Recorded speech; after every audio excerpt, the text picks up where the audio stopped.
ఆయన కొంగడేసుకుని కాగాదే కదా. ఇక్కడ నుంచి వాటర్ గుట్టల నుంచి వచ్చి దూరం ఉంటుందండి. ఇక్కడ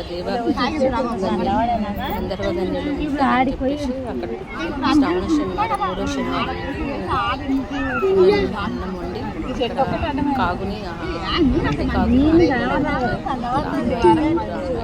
చాలా భక్తి శ్రద్ధలతో చేస్తారండి పూజ. ప్రతి సంవత్సరం జరుగుతుందండి 3వ శనివారం రోజు.